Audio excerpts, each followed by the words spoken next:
Olá, eu sou Gabi Valente, bem-vindos ao Café com Impacto. A gente hoje recebe Samila Aires, ativista pelos direitos LGBTQIAPN+.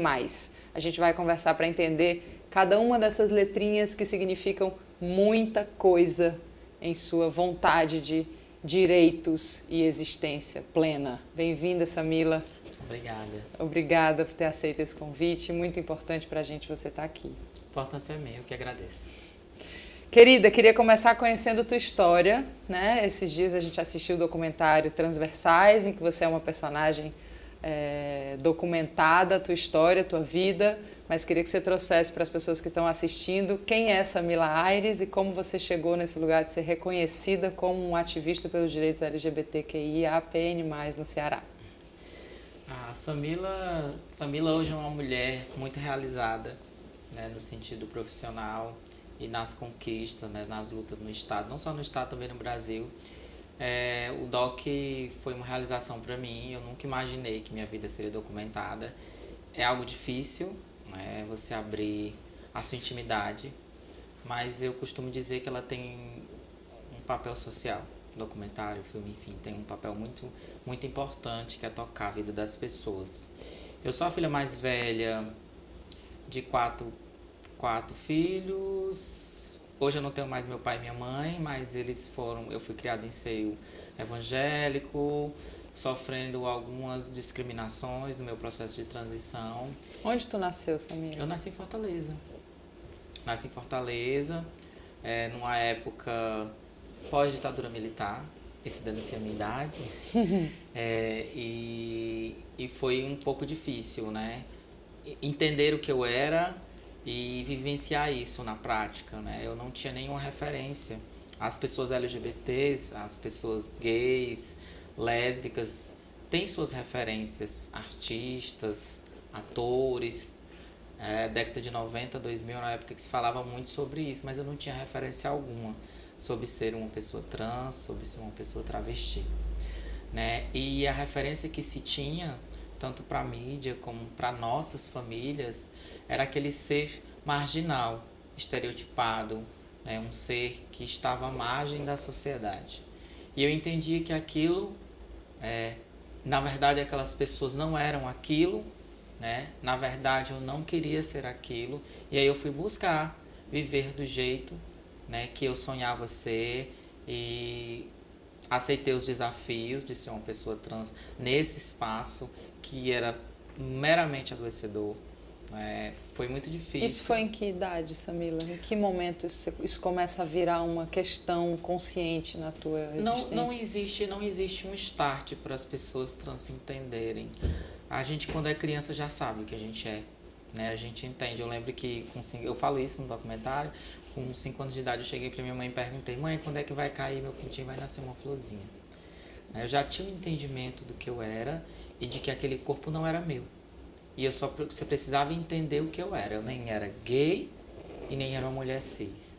E nesse espaço eu fui buscando a minha identidade, né? E fui conhecendo iguais, pessoas iguais a mim, né? Depois de muito tempo, já quase na fase adulta, porque a minha formação como era cristã, eu não tinha acesso a outras pessoas, era escola, igreja, casa, e aí eu tinha uma sede de aprender sobre isso. Eu queria entender, não só me entender para ficar bem comigo, mas entender e poder ajudar outras pessoas que não teve essa oportunidade, nem de que ter uma família que entendesse e abraçasse. A minha nunca me discriminou no sentido do meu entendimento como pessoa, mas sempre buscava me colocar numa caixinha. O seu lugar é esse, você nasceu assim, você vai ser dessa forma. E aí isso era doloroso para mim. Eu ficava imaginando quantas pessoas estão aí no mundo afora que nem têm a atenção da família, que talvez nem estejam em casa sobre um teto. São expulsas de casa. Que são expulsas sobre um teto, muitas vezes com frio, com fome. Eu tinha teto, eu tinha afago, eu tinha carinho, embora a mesma mão que me abraçava e me beijava era a mesma que dizia que eu não podia existir. Então, nesse processo, eu fui buscando me identificar, eu fui buscando as minhas iguais e os meus iguais, e eu disse: eu preciso fazer alguma coisa por mim, por essas pessoas. E foi aí que eu entrei nesse processo de militância, logo em 2006, né? Eu iniciei um processo na cidade onde eu morava, que era Maracanaú, um processo de organização numa instituição, numa ONG, que é o Grupo de Amor e Prevenção pela Vida. E aí eu tive a oportunidade de entrar em alguns projetos da Rede Trans Brasil, que foi o Transpondo Barreiras. Eu fui para Aracaju, passei um processo de formação política. O que é a Rede Trans Brasil? A Rede Trans Brasil é uma rede nacional de pessoas trans do Brasil, né? Uma rede que congrega mais de 60 filiadas, que são instituições que trabalham pelo direito da população trans, e nessa instituição eu estou diretora da região Nordeste. Então eu cuido das instituições do Nordeste. Nessa organização a gente se organiza em workshops, a gente faz advocacy com as instituições, com governos, prefeituras, para melhorar a qualidade de vida e dar dignidade, né, à população trans. Essa rede Trans Brasil tem apoiadores, financiadores? Do que vocês se sustentam? Na verdade, a rede ela se sustenta de projetos, né? A gente, recentemente, a gente realizou 2 projetos e estamos finalizando um. Um dos projetos foi o projeto Oportunizar, que trabalhava diálogos com algumas instituições governamentais e instituições em empresa, indústria, para promover a empregabilidade para a população trans. E o último, que vai ser publicado agora em agosto, que é o projeto Travessia. Ambos projetos foram projetos que receberam emenda parlamentar, para que a gente desenvolvesse esse diagnóstico. Tanto... Travessia é uma pesquisa sobre a população trans, não é isso? O Travessia, o Oportunizar é sobre empregabilidade, e o Travessia, ele traz um recorte sobre as políticas de proteção e segurança da população LGBT. Tudo que se tem de política pública no Estado, a gente pesquisou as nossas 26, nas 26 capitais, as nossas filiadas, com ponto focal em cada estado brasileiro, e elas nos entregam um relatório que é um mapeamento de leis, de portarias, né, de políticas públicas voltadas para proteger a população trans, que é a população que mais morre no Brasil. Pois é, queria trazer essa conversa dramática e essencial. O Brasil é um país que não tolera a existência de pessoas trans. Fala um pouquinho sobre isso. Pelo 14º ano seguido, a gente continua nesse lugar. É um ranking vergonhoso, sabe? Eu costumo dizer que nós somos somos instituições que se organizam para denunciar. Esse mapeamento só acontece porque a própria rede, desde 2016, nós publicamos um dossiê, né, que faz a catalogação dos assassinatos de pessoas trans. E esse dossiê ele vem acompanhado de artigos que apontam soluções. E a gente apresenta os organismos governamentais e cada filiada entrega o governador, ou a governadora, ou o secretário ou a secretária de Segurança Pública do seu estado. E esse dossiê, por várias vezes, foi levado ao OEA, à ONU, para que a gente pudesse denunciar o Estado brasileiro, né, esse verdadeiro transfeminicídio, né, um genocídio da população trans no Brasil. Só para você ter uma ideia, o Brasil hoje ele é o dobro dos assassinatos do segundo colocado, que é o México. Gente, é muito incompreensível isso. Como é que pode? E também tem algo que é intrínseco. Veja bem, nós somos o ranking número 1 dos assassinatos da população trans, mas também nós somos o primeiro lugar dos países que mais pesquisa pornografia trans. Talvez uma coisa tenha a ver com a outra, será? Talvez, mas a gente tem algo muito estrutural na nossa população, que é o machismo, não é? Eu fiz uma piada, mas querendo dizer assim, uma coisa tem a ver com a outra no sentido de se nós somos a população que mais tem algum desejo reprimido, porque essa busca não é explícita, ela é escondida. Sim. Né?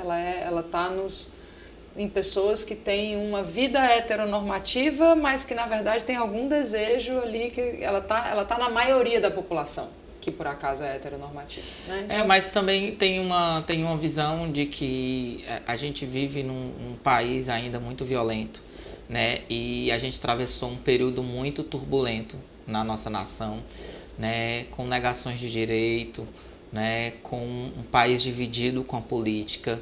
E a transfobia, a LGBTfobia, ela era legitimada pelo chefe da nação. Sim. Então, quando um chefe ele não leva a sério uma parcela do seu corpo, do seu povo, esse corpo tende a cair no chão.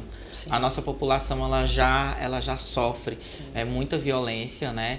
E não é só a morte física, não é só o corpo que tomba no asfalto, mas também a morte social. A exclusão. Né? A morte social, uma das maiores mortes, é de você estar viva e de você ser invisível. De você andar na rua e ninguém lhe enxergar. De você subir o mesmo elevador e as pessoas não te dizer um bom dia, uma boa tarde. Ou não apertar o botão. Aperta aí, por favor. E a pessoa fingir que você não está. É quando você está em um transporte coletivo e você senta do lado, a pessoa levanta. Ou a pessoa olha do lado e puxa a bolsa, como se você fosse um ser marginal. Um ser que não deveria estar lá. E não sou eu que sofro isso. Né? Eu posso ser uma mulher branca, né? Ter uma aparência bem parecida com a mulher cisgênera, mas eu também sofro esses atravessamentos de violência. Claro que a população trans, né? Que tem uma aparência mais estereotipada, né, na perspectiva de que os signos que se desenham uma pessoa travesti, população negra, né, e vai população piorando, negra, né, vai sofrendo, né, esses estigmas com mais força, com mais violência. E nessa perspectiva da analogia de que um corpo trans, aquele ser marginal, lido como marginal a vida toda, é um ser horrível. Porque aquele corpo é um corpo que está só. Quando na violência, no atravessamento da violência contra a mulher ou na violência na comunidade, qual é o ser que ninguém vai chorar por ele? Quando eu matar. Qual é o ser que foi abandonado na sua adolescência por ser diferente? E não é nem por opção. As pessoas trans, elas não optam, elas são o que são. Elas nascem assim. E não há uma compreensão da família, não há uma compreensão da sociedade sobre essas pessoas. A gente passa muito tempo sendo objeto de pesquisa, né, de publicação de artigo, mas a prática ela é muito cruel. Porque depois que passa o artigo, depois que passa a pesquisa, o processo de implementação das políticas ele é um processo lento. Sim. E tem uma coisa muito dramática que é essa exclusão vai gerando uma ausência de tecido social em volta dessas vidas, né? E é esse tecido social ausente que faz com que essas vidas corram muito risco, né? Não tem um emprego, não tem uma família, não tem uma... Isso tudo é tecido social e é o tecido social que sustenta as vidas. Se você vai tirando essas vidas dos tecidos que sustentam as vidas, essas vidas vão correndo perigo e vão, né, sendo expostas à violência dessa forma. Sim. É muito... Eu costumo dizer que... Para mim é incompreensível. Eu costumo dizer que a população trans, tiram-se todos os direitos delas, até o direito de errar. Ela é a pessoa que é mais cobrada. Sim. Né? Sempre se olha para uma pessoa trans numa perspectiva de estigma sexual. Sim, sim. Né? A população negra erotismo, também fala muito disso, né? De que é um ser... Isso, de que é um ser que eu tenho que ter porque é um objeto de desejo. Uhum. Mas não nos dá o direito de errar.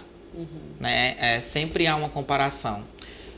Tem pessoas trans que conseguiram ter sucesso na vida com muita dificuldade, com muito sofrimento e perseverança e ter um doutorado e ser doutora. E aí muitas pessoas olham e dizem assim, você deveria ser igual a ela. Só que tem pessoas que não querem estudar. E esse é um direito da pessoa. Tem pessoas que querem viver de um trabalho informal. E a gente precisa garantir, como Estado brasileiro, o direito dessas pessoas. Sim, sim, que essas pessoas tenham todos os direitos, inclusive o direito de errar. Sim. Samila, tem um aspecto que eu acho muito relevante nessa conversa dos direitos LGBT, que é o aspecto da informação, né? Me parece que um dos grandes desafios é que as pessoas ignoram tudo isso. E por isso você está aqui hoje. As pessoas não têm noção do sofrimento que pode ser você entrar num elevador e a pessoa que está no elevador ignorar que você dirigiu a palavra a ela, ignorar que você pediu que ela apertasse o botão do andar 3 e ignorar que você existe. E isso levando a instâncias absurdas, terminando com a extinção dessa vida, né? Com assassinatos que não são investigados, que não são descobertos, que não tem... A gente vai falar mais sobre isso no próximo bloco. A gente vai falar um pouquinho sobre a sigla, né? O que é essa sigla LGBT, como é que é isso, porque eu acho que tem um aspecto muito importante que é informar as pessoas de tudo isso que a gente está trazendo aqui. Então, já a gente volta para fazer essa parte. Fecho nesse aqui. Essa é Samila Aires, ativista dos direitos LGBT. A gente já volta para o segundo bloco na companhia dela, para sair da nossa ignorância e começar a tomar partido nessa conversa que precisa de todos nós. Até já.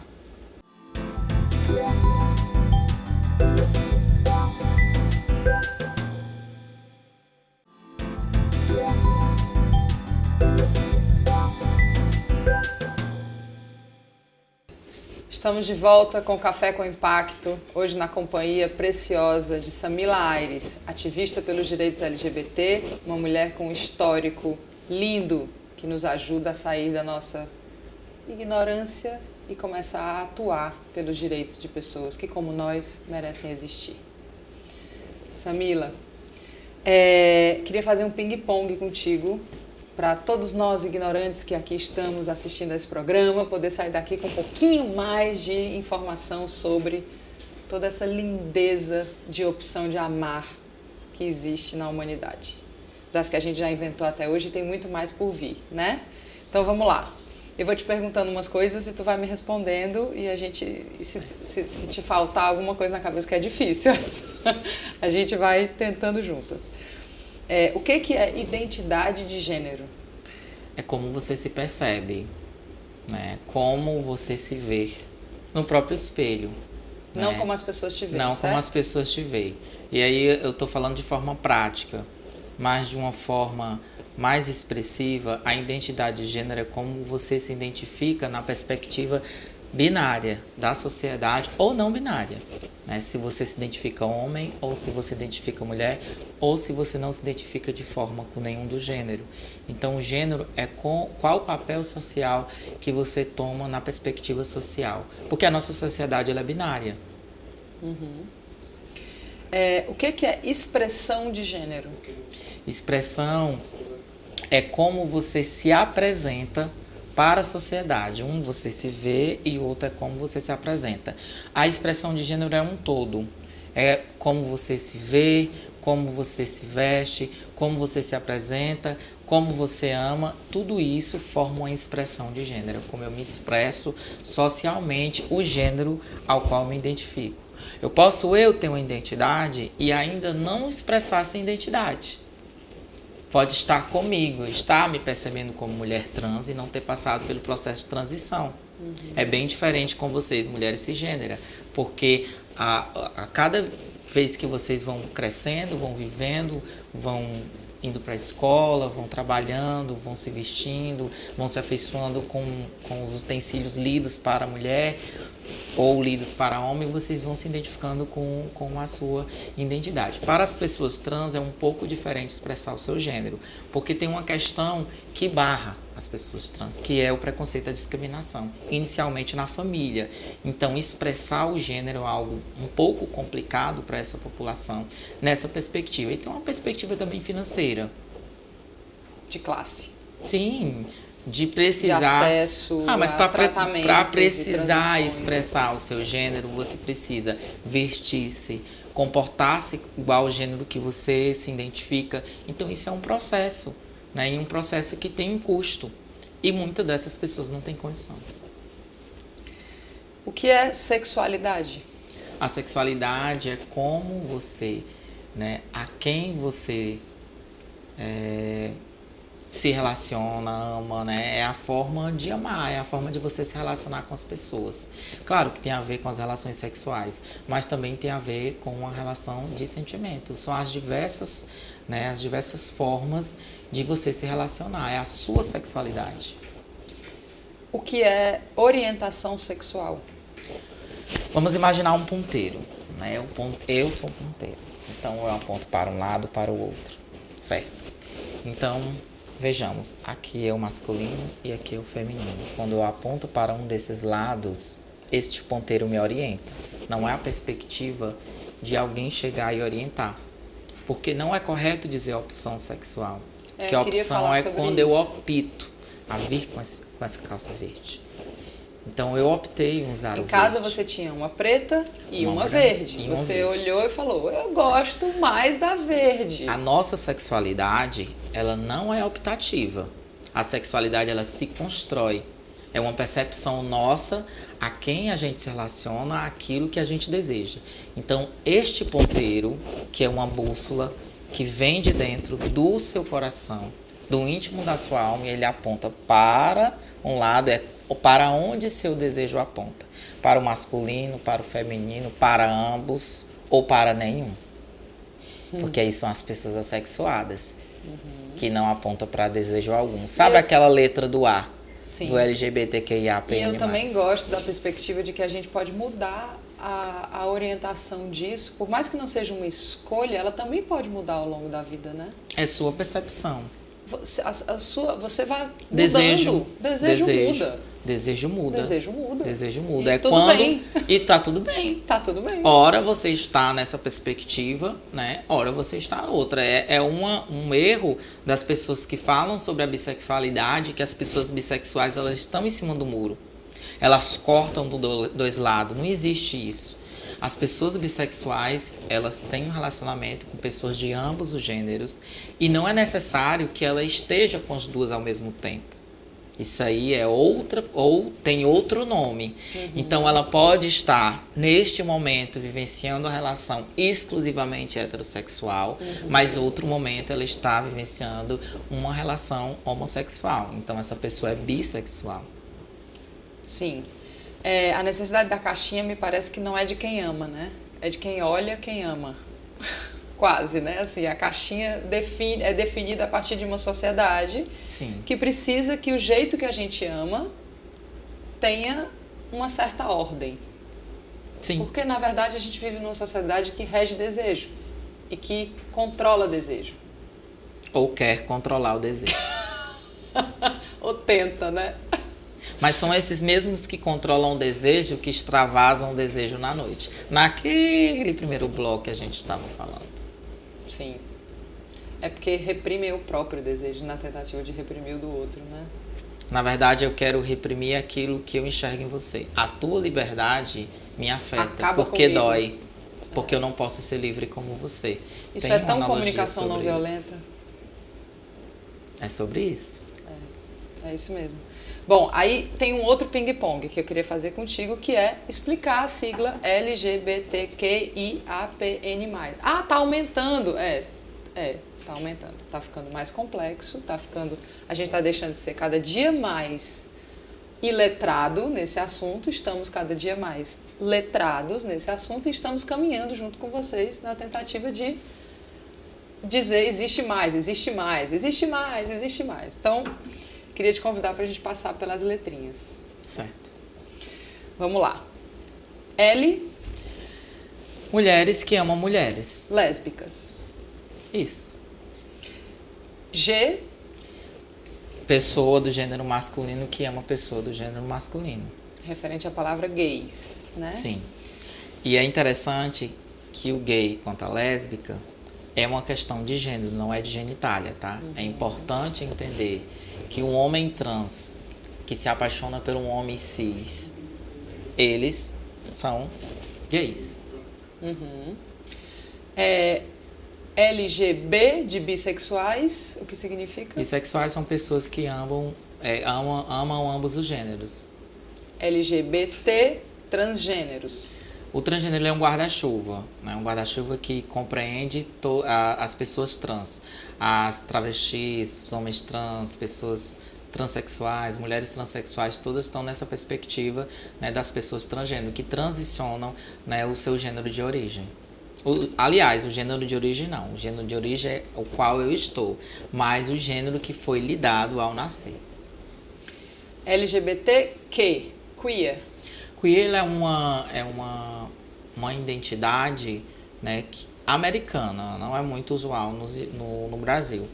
Mas o queer ele significa estranho, E assim como o movimento ressignificou a palavra gay, que antes soava como algo que ofendia, ele ressignificou a palavra queer e dizendo, nós somos queer mesmo. O queer ele é mais que uma expressão de gênero, é alguém que está numa perspectiva de não binaridade.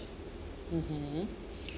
Intersexuais? Intersexuais, é importante lembrar que todas essas pessoas, todas essas letras são pessoas que têm pautas e que se somam à luta.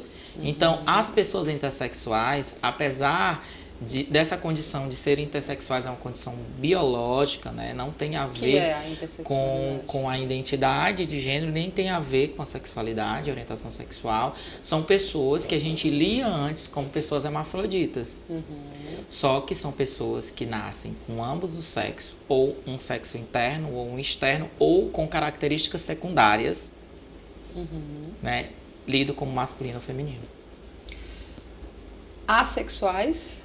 Assexuais, eu expliquei no início, são pessoas que não sentem desejo algum, né, nem pelo universo masculino, feminino, ou por nenhuma identidade de gênero. Ela simplesmente não sente desejo ou sente uma atração afetiva, uma atração afetiva bem menor que as outras pessoas. E tá tudo bem. Pansexuais? São pessoas que amam pessoas.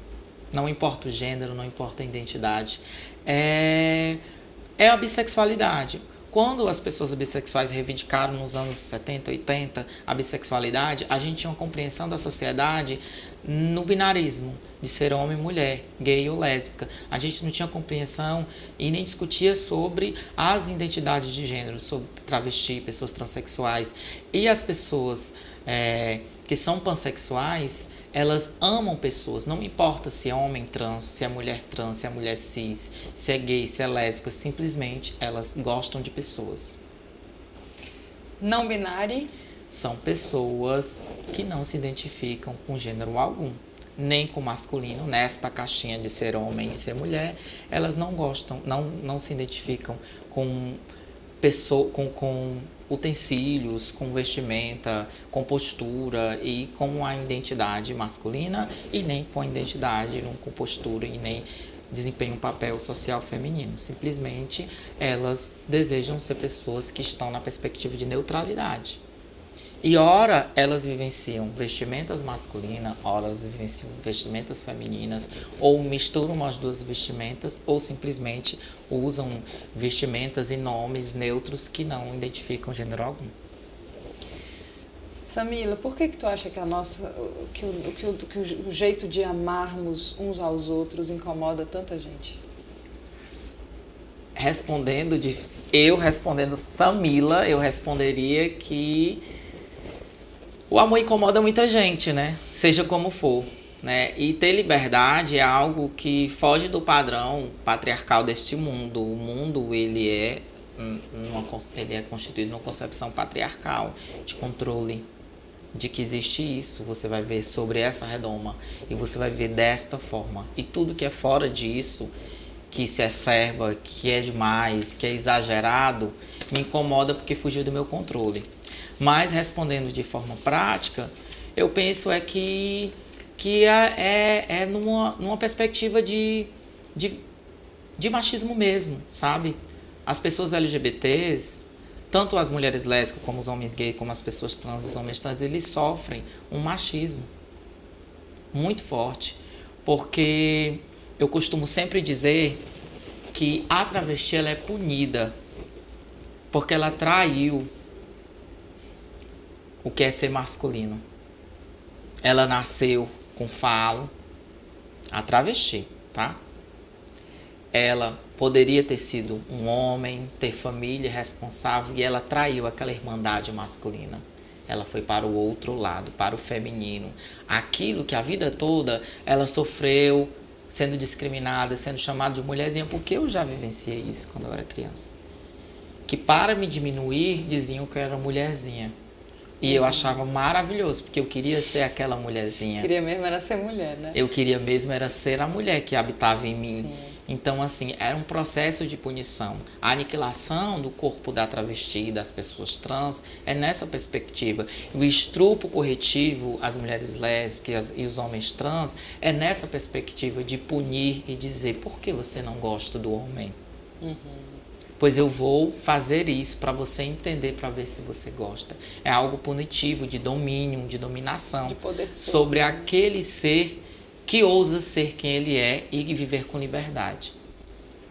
Samila, a gente aqui gosta muito de falar sobre negócios, né? É uma das nossas áreas principais de interesse, curadoria e perspectiva de trazer as pessoas por aqui. Então, no próximo bloco, a gente vai conversar um pouquinho mais sobre a quantas andam os negócios na compreensão dessa pauta. Mas eu queria te ouvir muito rapidamente agora. Bom, mal ou péssimo? Capenga andando. A gente já volta para um terceiro bloco com Samila Aires, ativista dos direitos LGBT.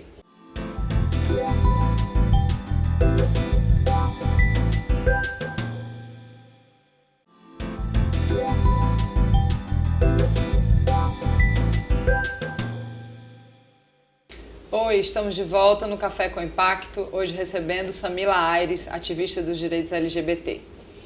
Samila, a gente estava começando a conversar sobre os negócios. Eu pesquiso muito práticas ESG, práticas de inclusão, práticas de, é a minha vida, e eu não tenho muitos exemplos a dar, infelizmente, de empresas com políticas muito afirmativas no sentido da população LGBT. Me dá alguma boa notícia, por favor? Tem alguns ensaios, né? O Ceará ele tem essa perspectiva, o governo federal se movimenta nessa perspectiva também. Tem algumas ações de algumas empresas, né? Quando abre o mercado para o capital, e eles começam a cumprir algumas obrigações, né? Que uma empresa de mercado internacional precisa, que é trabalhar a diversidade. Eu tenho visitado algumas empresas, né? É importante lembrar que mesmo com o ativismo que eu tenho, profissionalmente eu atuo no governo, né? Eu fui convidada a estar à frente do Centro Estadual de Referência LGBT+, Tina Rodrigues, que é um centro que promove o acolhimento e entrega serviços de forma gratuita para a população LGBT cearense em situação de vulnerabilidade social. E neste equipamento, né, junto com a nova Secretaria da Diversidade, inclusive quero mandar um abraço para a secretária Michele, para o secretário Narciso, a gente tem um trabalho de empregabilidade no governo, né? A gente tem um projeto que era o Oportuniza Trans, que vinha de outra gestão, que já tinha discutido com as grandes empresas, né, ações de promoção para a diversidade, né? Não só de empregabilidade, mas de permanência, né, no trabalho. Sim, porque política de empregabilidade tem muitos limites. Não é só Quando de a acesso. pessoa entra, lá dentro ela se depara com esse mesmo ambiente excludente e ela não fica, né? Na verdade, as pessoas trans, elas precisam garantir acesso, mas também a permanência. A população LGBT, ela precisa garantir acesso, mas ela também precisa garantir, não é só política de acesso, é política de acesso e permanência. Estrutura de permanência. Criar condições, né, de um ambiente acolhedor, um ambiente que realmente discuta a diversidade, não só no junho, não só no agosto da visibilidade lésbica, não só no janeiro da visibilidade trans, né? E esse comprometimento não é só governamental, é importante a gente colocar isso aqui. As empresas têm uma imensa responsabilidade. Tem responsabilidade social e tem responsabilidade com o cliente, porque a LGBT também compra, né? E voltando para o trabalho que a gente faz lá no centro.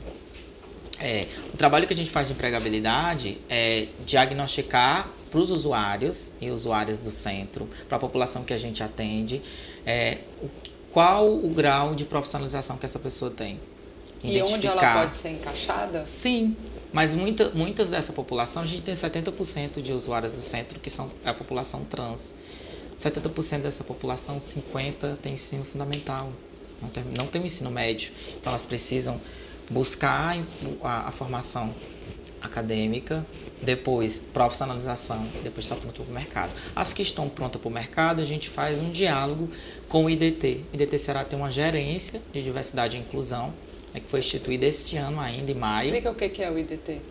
O ITD é um Instituto de Desenvolvimento e Trabalho, né? Que é a parte onde faz o Cine, né? Que faz as promove, vagas, faz né? a busca ativa de vaga, faz o processo seletivo para que as pessoas venham, né, a ter oportunidade de trabalho. Então a gente fez um diálogo, isso é um trabalho que a gente já vem fazendo de muito tempo, né? Depois o centro absorveu essa perspectiva, porque o centro ele é a porta de entrada do atendimento dessas pessoas.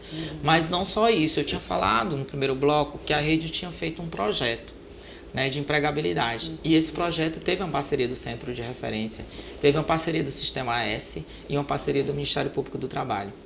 Todo esse diálogo que vem desde 2021, né, fez com que agora em 2023, né, a Secretaria da Diversidade instituísse um comitê interinstitucional de empregabilidade e empreendedorismo LGBT. Hoje é instituído via decreto com diversas instituições, Sistema S, Ministério Público do Trabalho, Defensoria Pública. Pois é, porque uma das questões que eu acho que é importante a gente nomear é que empregabilidade é uma questão, né? A gente sabe disso. Tudo começa com uma mínima dignidade de sobrevivência e de direitos habitabilidade, trabalhistas. direitos trabalhistas, etc. Mas está perto o momento em que a gente vai ver pessoas LGBT ocupando lugar de liderança, ocupando governança, tomando decisão, porque eu acredito num mundo em que a diversidade faz diferença de fato quando a gente der para essas pessoas direito de tomada de decisão. Isso é um processo... Eu não acho que diversidade é empregar pessoas diversas. Não. Diversidade é tomar decisão diversa. Diversidade é ter um CEO. É um CEO diverso. Dos brancos héteros. Uma lésbica, né? negra, que comande com muito pulso e entenda. Tem uma pegada que as empresas não entenderam ainda. Quem é do setor de comércio, quem é do setor no varejo, quem trabalha com malha, tecido, cosmético, eles precisam compreender que quem toma as decisões tem que ter a mesma diversidade de quem consome lá na ponta. Eles não entenderam isso ainda. Isso é a lição como eu mais fabrico, difícil. como eu entrego um produto para uma parcela da população que quando tem poder de compra e dignidade de trabalho, ela compra porque não teve direito de comprar e quando tem dinheiro compra. E aquela pessoa, né, recebe um produto que talvez não tenha a sua cara. Então, é preciso que a gente tenha atendentes na loja, pessoas LGBT, que a gente tenha mão de obra fabricando produto LGBT e quem pense o design, o material, né? As campanhas, tudo, os rótulos, tudo voltado para esta população. Samila, mas aí vai trabalhar, as empresas vão trabalhar com a diversidade, mas a diversidade somos nós. Quando eu falo de diversidade, eu não estou falando só da população LGBT, eu estou falando de todas as outras diversidades. Né? Não dá para trabalhar numa perspectiva empresarial só para uma população da parcela branca, homem de classe média. Sendo que a gente já sabe que a maioria da tomada de decisão de compra está na mão das mulheres, né? É um sistema totalmente... A gente tem produto para as mulheres pensado por homens? A maioria. A gente tem produtos para a população LGBT pensado por homens cis? Eu fosse mulher cis, a gente até podia entender porque a mulher é um ser sensível. Mas aí você tem um homem que acha, mas eu sou expert nisso. Será que a gente está conseguindo atingir a margem de lucro certa? Será que não está faltando alguém na tua empresa que seja LGBT, que dê aquela cereja do bolo? Pode ser. Sim, sem dúvida. A gente já sabe que já tem estudo provando que já tem cases de produtos desenvolvidos cuidando desse processo inteiro que dão resultados incríveis. Não sei o que falta. Às vezes me dá assim muita preguiça. E tem estudos que mostram, né, que a população LGBT, elas têm a maior renda, né, a maior parte da renda, uma parcela da renda, ela gasta no consumo. No consumo, na perspectiva de diversão. Né, divertir-se. Eu sempre costumo dizer um exemplo. Quando a gente faz o treinamento, né, porque o centro ele também presta assessorias para as empresas que vão trabalhar a empregabilidade desses nossos usuários. Letramento, eu sempre converso com as pessoas e explico, olha, veja bem, se você trabalha num comércio e você vende você tem um público X. Se eu chego lá e eu sou atendido por alguém igual, que compreende a minha identidade, que respeita a minha autonomia de compra, que respeita a minha vestimenta e que respeita as minhas relações, não existe melhor propaganda do que o boca a boca. Essa pessoa vai dizer pro outro que aquela loja tem um bom atendimento e é ali que eu vou ficar. E fideliza. Não, a gente já sabe que tudo isso gera valor para as marcas e que gera o que a gente quer. Gera valores sociais e gera valores financeiros também. Sim. Samila, queria voltar para o começo da nossa entrevista, falando do documentário em que você é personagem. Lá você fala da importância da educação para mudar esse cenário de LGBTfobia. Você acha que a ferramenta é essa? Tem duas perspectivas. A gente precisa ter as ações punitivas, né, que punem as pessoas que discriminam. Precisa doer no bolso para as pessoas compreender. De certa forma, também é educacional isso, né? Ser presas, elas precisam pagar, né, sentença por isso. E também tem uma questão educacional. Eu costumo positivamente entender que as pessoas elas não têm informação correta sobre as pessoas, né? Só que existe uma parcela dessas pessoas que tem informação e continuam ignorando essas pessoas. E continuam ignorando que estão praticando crime. Então, essas pessoas precisam ser punidas. E a educação, ela é o motor da economia, ela é o motor dos direitos humanos. Quando eu conheço sobre as pessoas, eu nem precisaria estar aqui, né, conversando sobre diversidade, se isso fosse algo que fosse discutido na pré-escola. O respeito às pessoas. E eu não preciso classificar LGBTQIA+, eu só preciso classificar as pessoas como humanas. Sim, e as pessoas precisam compreender isso. Que quando tu emprega alguém que é LGBT, você tem que entender, aquela pessoa é diferente, então respeita a diferença. Porque quando a gente chega no final de semana, na segunda-feira, na terça-feira, a gente quer conversar com os outros colaboradores da loja, com os outros colaboradores da empresa, e é que a gente quer contar as nossas aventuras do final de semana, como foi a nossa diversão. E quando o ambiente, ele não é acolhedor, ele é tóxico, adoecedor, não vou contar, não estou feliz. E trabalhador feliz, ele produz, né?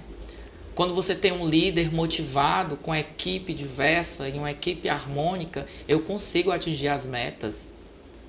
Sim, sim. Então é isso, eu penso que é um motor principal para a superação do preconceito e da discriminação. É a informação, a formação dos policiais, a formação de professores, né? A formação dos agentes públicos em relação ao respeito. E aí tem outra questão punitiva, da legislação, da lei, que é proibido discriminar, que a LGBTfobia é crime. Eu acho que muitas pessoas andam aqui no Ceará e vê aquelas placas, né, em postos de gasolina. Isso é uma lei, né, no estado, que simboliza que a LGBTfobia é crime, que sinaliza, é um aviso que aquele ambiente não pode discriminar, que o Ceará não tolera discriminação. Desde 2006, que o estado do Ceará fez uma emenda alterando na sua Constituição de que ele ia trabalhar fortemente na superação da LGBTfobia. Ele foi o primeiro estado da Federação Brasileira. É muito lento esse resultado, porque na pesquisa ele ainda é o terceiro pior no Brasil, né? Sobre a outra pesquisa, né, do mapa que você está falando? Mas aí ficou 7 estados de fora. São Paulo, Bahia, que é populoso, Rio de Janeiro, Espírito Santo, acho que Acre.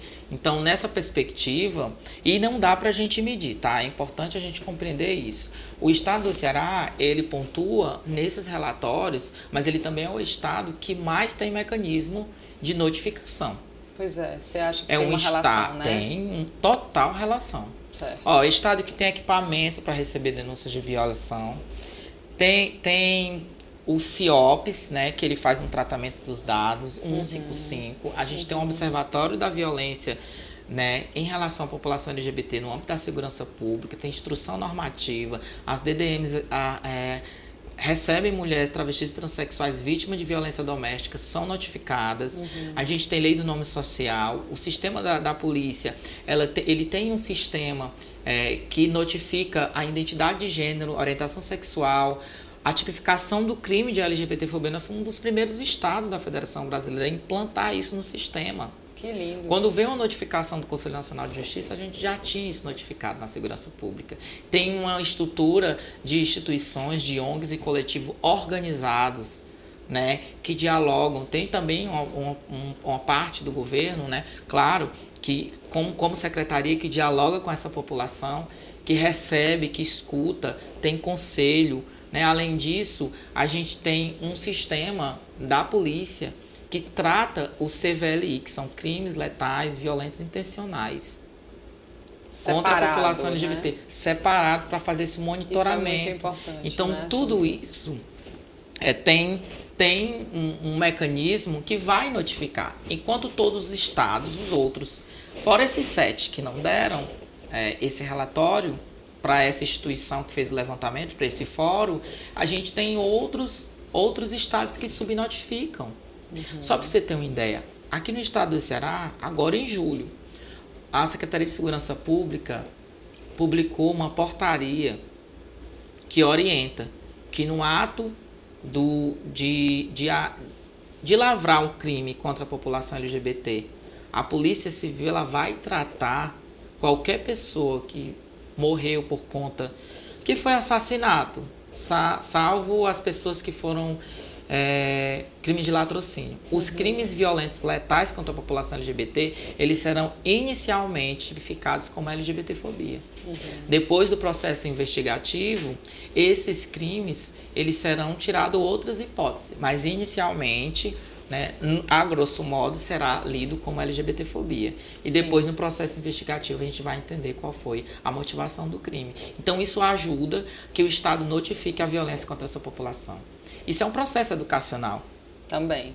Punição, o ideal era não ser punitivo, era ser além educativo. Da delegacia, mas né? E eu esqueci de falar também da delegacia. Existe uma delegacia, né, que é a DECRIM, que é a Delegacia de Repressão aos Crimes de Violência contra a População LGBT, a população negra, né, e de intolerância religiosa.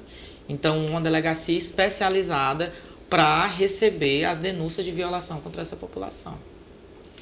Samila, eu podia ficar aqui com você mais horas aprendendo sobre esse assunto. Muito obrigada pela sua presença. Volte mais vezes.